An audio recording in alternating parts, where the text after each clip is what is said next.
कल्पनाओं की कहानियाँ ज़िंदगी के पन्नों पर, क्योंकि मैं कहानी हूँ। खूनी दरिंदा, a suspense murder mystery and thriller story, भाग 17। मेजर बलवंत ने रतन के कंधे पर हाथ थपकते हुए कहा, आप बिल्कुल चिंता मत कीजिए। इस घटना से आपके होटल पर कोई आँच नहीं आएगी। आज केवल दिल्ली में ही नहीं, सारे देश में कानून और व्यवस्था इतनी बिगड़ गई है कि लगता है सारे देश में जंगल राज्य स्थापित हो गया है। आए दिन ऐसी घटनाएं होती रहती हैं। असामाजिक तत्व इतने शक्तिशाली हो गए कि शरीफ आदमी का जीना मुश्किल हो गया है। लेकिन ऐसा भी नहीं है कि इस रोग का इलाज ही ना हो। आप अपनी चिंता मुझे सौंप कर निश्चिंत हो जाइए। मैं आपके होटल की साख बचाने की पूरी कोशिश करूँगा। मेजर बलवंत के आश्वासन से रतन के चेहरे पर छाई उदासी कुछ कम हो गई। उन्होंने अपने एक सहकारी से कहा कि वो सब लोगों के लिए चाय बनवा कर लाए। मेजर बलवंत ने इंस्पेक्टर जोनाथन की तरफ देखते हुए कहा, इंस्पेक्टर साहब, आपने अभी अभी कहा था कि ऐसा लगता है कि आशा और उन चारों नौजवानों को या तो धरती निकल गई या आकाश उड़ा ले गया। जी हाँ। फिर मेजर बलवंत ने रतन की ओर देखते हुए पूछा, मिस्टर रतन, मुझे मालूम है कि आप इस होटल के आराम से ही मैनेजर रहे हैं। क्या आप जानते हैं या आप मुझे बता सकते हैं कि इमारत में कहीं कोई तहखाना या चोर रास्ता तो नहीं है? रतन ने गंभीर स्वर में कहा, मेजर साहब, सच बात तो यह है कि सेठ माणिक शाह को इस होटल के निर्माण और व्यवसाय की सलाह मैंने ही दी थी। मेरे बहुत अच्छे दोस्त थे। उन दिनों मैं जो कारोबार कर रहा था उसमें अचानक ही मुझे घाटा हो गया कि मेरा घर बार सब कुछ नीलाम हो गया। होटल की इस इमारत का निर्माण मेरी ही देखरेख में हुआ था और मैंने ही इस होटल का आरंभ किया था। पूरे 10 साल तक मैं इस होटल का मैनेजर रहा हूँ।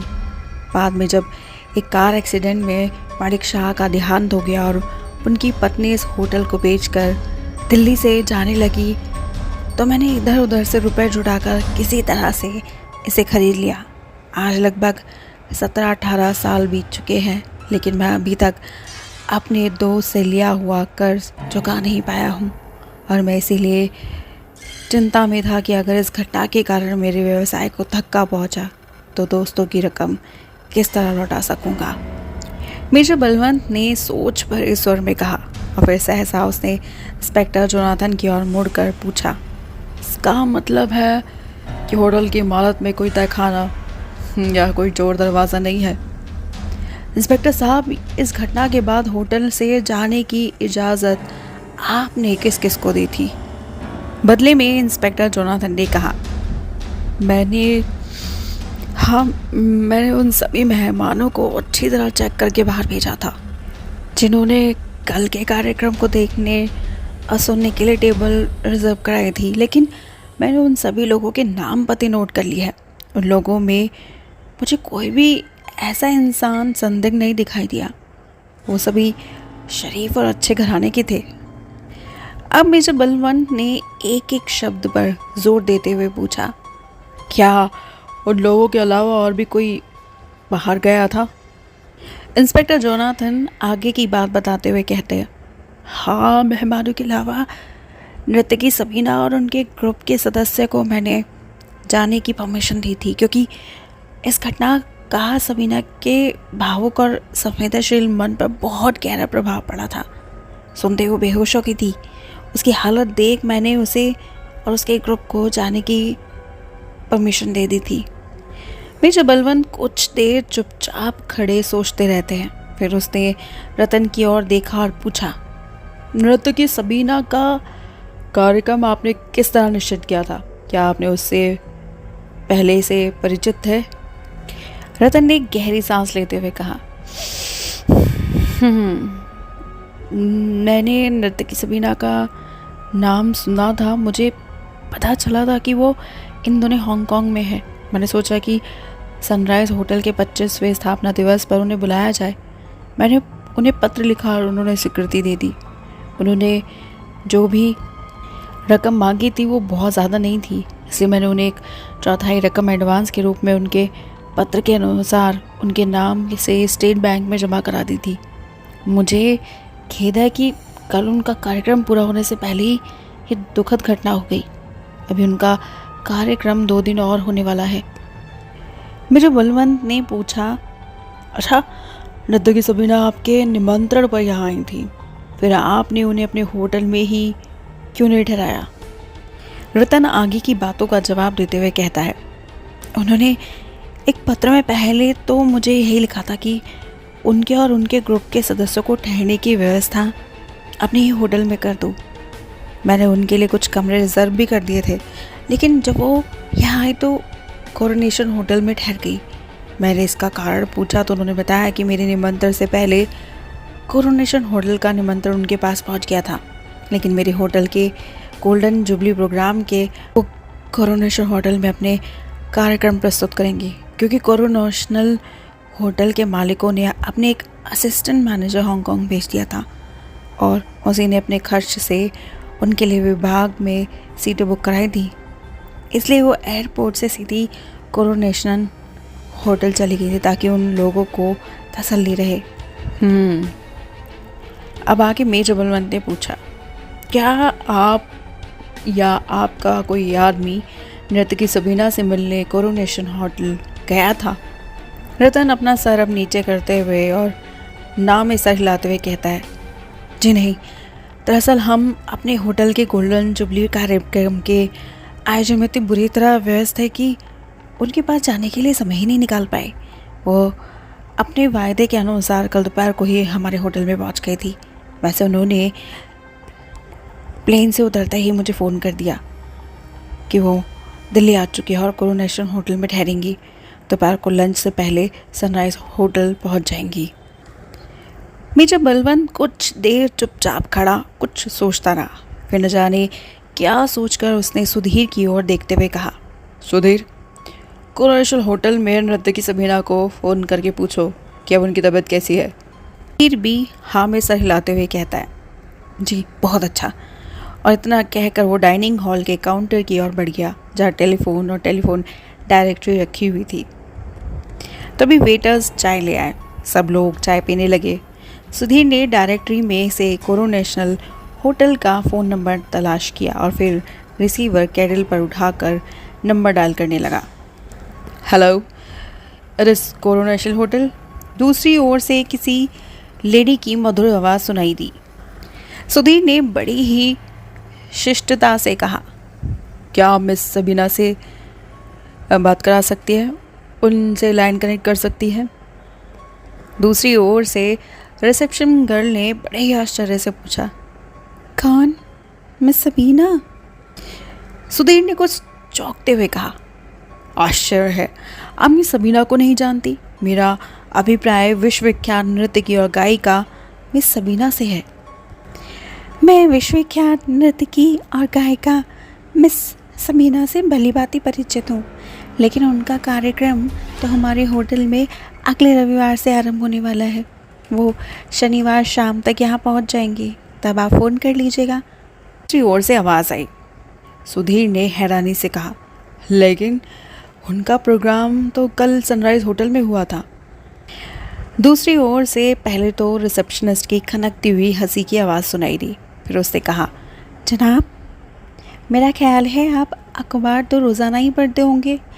आए दिन समाचार पढ़ने को मिलते हैं कि गाँव में डाकुओं ने एक गिरोह ने डाका डाला।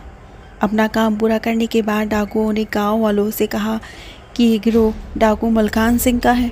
अगर किसी ने पुलिस को इस डकैती की सूचना दी तो उसके भयंकर परिणाम होंगे, लेकिन ये गिरोह डाकू मलखान सिंह का ना होकर या तो किसी छोटे मोटे डाकुओं का होता है या फिर पढ़े लिखे उन बेकार नौजवानों का जो वर्षों की लंबी बेकारी से तंग आकर डाकू बनने पर मजबूर हो जाते हैं।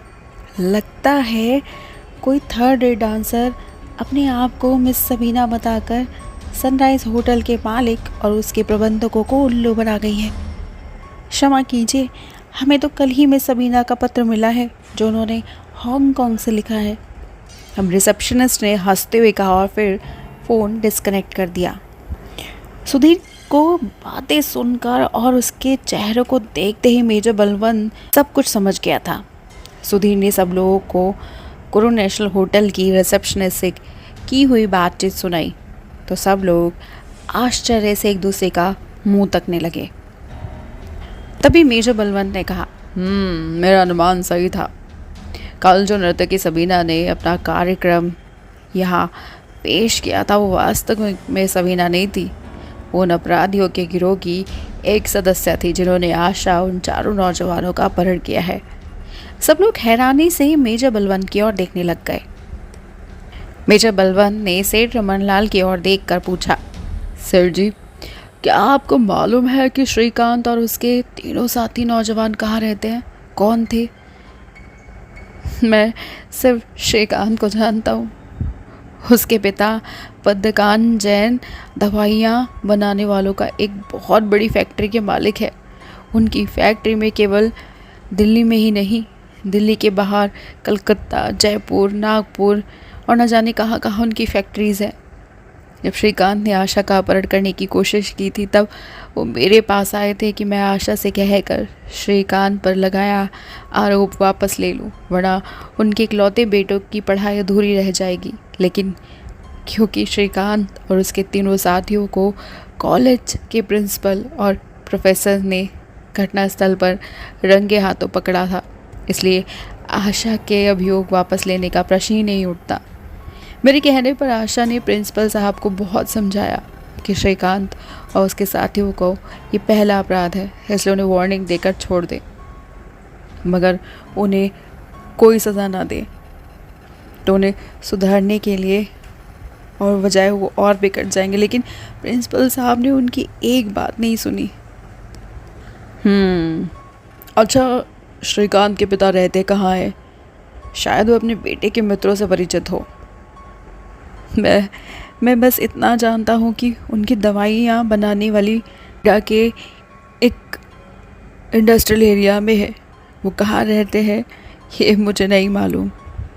मेजर बलवंत कुछ देर चुप बैठा कुछ सोचता रहा। फिर उसने इंस्पेक्टर जोनाथन की ओर देखते हुए कहा, इंस्पेक्टर साहब, अब सनराइज़ होटल की निगरानी करने की कोई ज़रूरत नहीं। अपने जवानों को वापस जाने की इजाज़त दे दीजिए। आप रात भर सोए नहीं है, इसलिए घर जाकर थोड़ा आराम कीजिए। शाम को 6 बजे मेरे बंगले पर आ जाइए। आपके आने के बाद ही अगला कार्यक्रम बनाएंगे।